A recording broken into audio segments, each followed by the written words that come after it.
நம்ம சேப்பங்கிழங்கு வந்து அவிச்சு வச்சுருக்கோம் உரிச்சு. இப்போ இதை நம்ம வெட்டி நம்ம வந்து சிக்கனில் 65 போட்ட மாதிரி நம்ம போட போகிறோம். மசாலா தடவி போட்டோம்னா தயிர் சாதத்துக்கு ரொம்ப நல்லாயிருக்கும் தொட்டுக்கிறது. நம்ம இந்த அளவுக்கு வெட்டி வச்சுக்கிறோம். பெருசாக இருக்குதுன்னா இதை 2ஆக வெட்டணும். ரொம்ப பெருசாக இருந்தாலும் வேகாது. கையில் கொஞ்சம் பிசு பிசுன்னு விட்டத்தான் செய்யும். இந்த கிழங்கு வந்து கையில் வந்து பிசு பிசுன்னு விட்டும். நம்ம வந்து விசில் வச்சோம்னா குக்கரில் ஒரு விசில் வச்சு எடுத்துடலாம். இல்லைன்னா பாத்திரத்தில் வேக வைக்கணும். ரொம்ப குழஞ்சி போயிடக்கூடாது. உரிக்கிறதுக்கு தோதா நமக்கு இருக்கணும். இந்த அளவுக்கு நமக்கு இருந்துச்சுன்னா நல்லாயிருக்கும். நம்ம எல்லா கிழங்கையும் வெட்டிட்டு பார்ப்போம். நம்ம சேப்பங்கிழங்கு வந்து நல்லா வெட்டி வச்சுருக்கோம். இப்போ வந்து ஒரு அகலமான பாத்திரத்தில் இதுக்கு தேவையான பொடியெல்லாம் போடுவோம். இது நம்ம வீட்டில் அரைச்ச பொடி.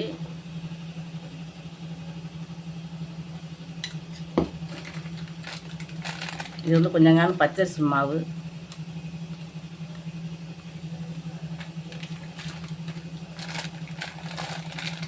இது கொஞ்சம் மைதா மாவு,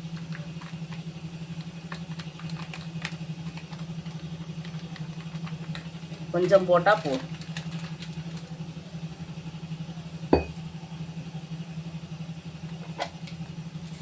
நம்ம அது காண்ற அளவுக்கு தூள் உப்பு,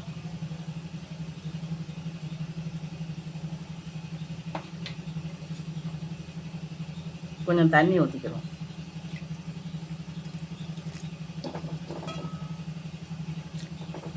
எந்த அளவுக்கு தண்ணி தேவைப்படுமோ அந்த அளவுக்கு ஊற்றி கரைச்சிக்க வேண்டியதான். ரொம்ப தண்ணியாக கரைச்சிடக்கூடாது. நமக்கு இந்த கிழங்குல ஒட்டுற அளவுக்கு கரைச்சிக்கிறோம்.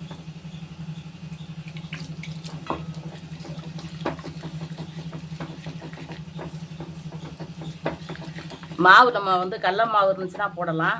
கடல மாவு என்கிட்ட இல்லை, அதான் கடல மாவு போடணும்.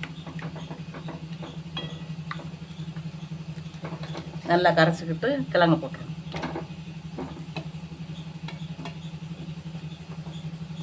இதை வந்து நல்லா டைட்டாக இந்த மசாலா பூரா அதில் ஒட்டுற மாதிரி நல்லா பெசரி விட்டுக்கிறோம்.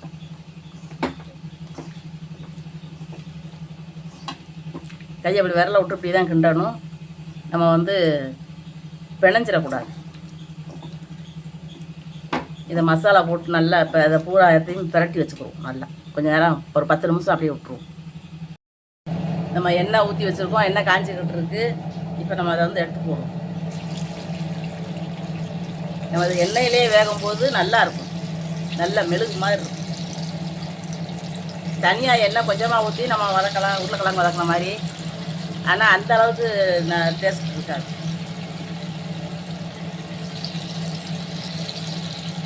நம்ம கலக்க போட்டால் நல்லா ஒன்றோட ஒன்றா ஒட்டாமல் இருக்கும்.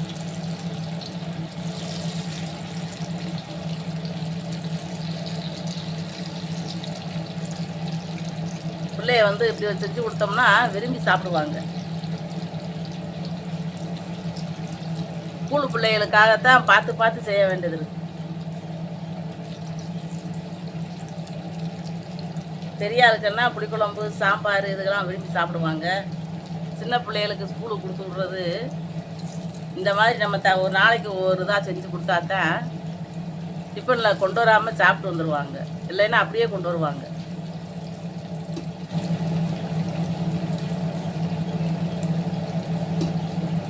இப்படி கலக்க ஒன்று ஒன்று அப்படி போட்டு விட்ற வேண்டியது. எண்ணெய் எந்த அளவுக்கு பிடிக்குமோ அந்த அளவுக்கு நம்ம போட்டுடலாம். இப்படி தனித்தனியாக போடும்போது நமக்கு வந்து ஒட்டாது. ஒன்றோட ஒன்றா ஒட்டாமல் திருப்பி போடுறதுக்கு நல்லா வரும். இப்போ இது நல்லா வேகட்டும். இப்போ வந்து நம்ம கிழங்க திருப்பி போடுவோம். திருப்பினா லேசாக அப்படி கிண்டி விட்டு பார்க்கணும். ஏன்னா சில நேரம் நமக்கு வந்து சேர்மானம் சரியாக சேரலைன்னா அந்த கிழங்குல உள்ள மசாலா மட்டும் எண்ணெய்க்குள்ள கலந்துடும். கிழங்கு வந்து அப்படியே வெள்ளை வெள்ளையர்னு கிடக்கும். இன்னும் கொஞ்சம் நேரம் வேகும். கரண்டியை விட்டு அப்படியே கடைஞ்சிடக்கூடாது. லேசாக திருப்பி போட்டு பார்க்கணும். இன்னும் கொஞ்சம் வேகணும்னா நல்லா வேக வச்சு அப்புறமா திருப்பி போடணும். இப்போ நல்லா வந்து வெந்துக்கிட்டு இருக்கு. இப்போ நம்ம 2 கருவேப்பிலை உருவி போடுவோம்.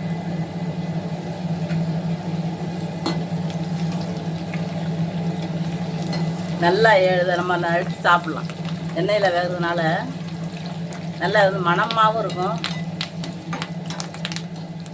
பார்க்குறதுக்கே அழகாக இருக்கும். நல்லா முறு நல்லா வந்துடும். இப்படி தான் நம்ம பொறுமையாக வேக வைக்கணும். நம்ம அவசரப்பட்டு நம்ம வச்சு இதை கிண்டணும் அப்படின்னா உடஞ்சி போயிடும். நம்ம இப்போ கிண்டுனா உடையாது. இப்போ நல்லா முருகை வந்துருச்சு, பார்க்குறதுக்கே அழகாக இருக்கும்.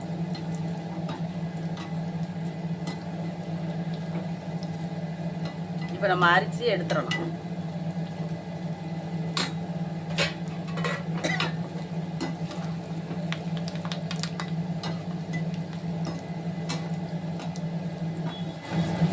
ரொம்ப முருகை வேகணும்னு அவசியம் கிடையாது. நமக்கு இந்த அளவுக்கு வெந்தால் போதும்.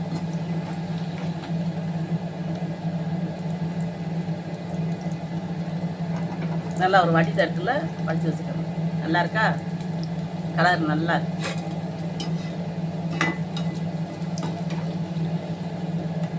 இன்னும் கொஞ்சம் நம்ம வேக விட்டோம்னா கலர் மாறிடும். இதான் நல்லா பார்க்க நல்லா இருக்கும். பிள்ளைகளுக்கு இப்படி செஞ்சு கொடுத்து விடும்போது சாப்பிட்றதுக்கு நல்லா இருக்கும். சின்னவங்கலேருந்து பெரியவங்க வரைக்கும் இது பிடிக்கும் ரொம்ப.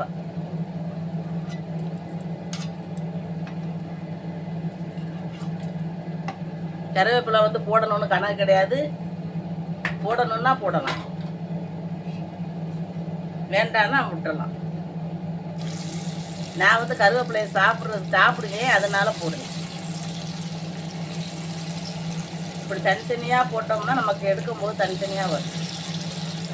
மொத்தமாக அள்ளி நம்ம அவசரப்பட்டு போட்டுட்டோம் அப்படின்னா கொஞ்சம் ஒன்றோட ஒன்றா ஒட்டிக்கிறோம். நம்ம வீட்டு மசாலா பொடி தான் போட்டிருக்கோம். நல்ல ஒரு மணமாக இருக்கும். நம்ம எதுவும் வாசனைக்கு எதுவும் போடலை, கறி மசாலா பொடி எதுவும் போடலை. இதுக்கு அப்படி போடணும்னு தேவையில்லை. கடையில் வாங்குகிற பொடி போட்டோம் அப்படின்னா அது ஒரு மாதிரி இருக்கும், இன்னும் கொஞ்சம் கலராக இருக்கும். இது நம்ம வீட்டு பொடி தான் போட்டிருக்கோம். இது நல்லா வேகட்டும்.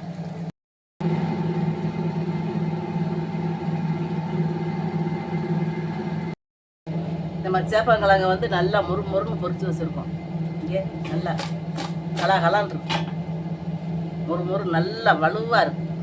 நம்ம பச்சரிசி மாவு கொஞ்சம் போட்டுருக்கிறதுனால இது வந்து கொஞ்சம் நல்லா ஒரு சாப்பிடும்போது மொறுமொறு தன்மையாக இருக்கும். கொஞ்சம் லேட்டாக ஆக ஆக கொஞ்சம் பதமாயிரும்னா அந்த குறையாது, நல்லாவே இருக்கும். நல்லா மெழுகு மாதிரி சாப்பிட்றதுக்கு நல்லா இருக்கும். சேப்பங்கிழங்கு வந்து எல்லா சாதத்துக்குமே தொட்டுக்கிற நல்லாயிருக்கும். பிள்ளைகளுக்கு வந்து தயிர் சாதத்துக்கு மெயினாக அந்த சேப்பங்கிழங்கு கொடுத்து விட்டோம்னா ஒரு போட்டு சோறு இல்லாமல் சாப்பிட்டு வந்துடுவாங்க. இன்றைக்கி வந்து நமக்கு தயிர் சாதம் வச்சு சேப்பங்கிழங்கு பொரித்து கொடுத்து விட போகிறோம். இப்போ நம்ம சேப்பங்கிழங்கு நம்ம ரெடி பண்ணிட்டோம்.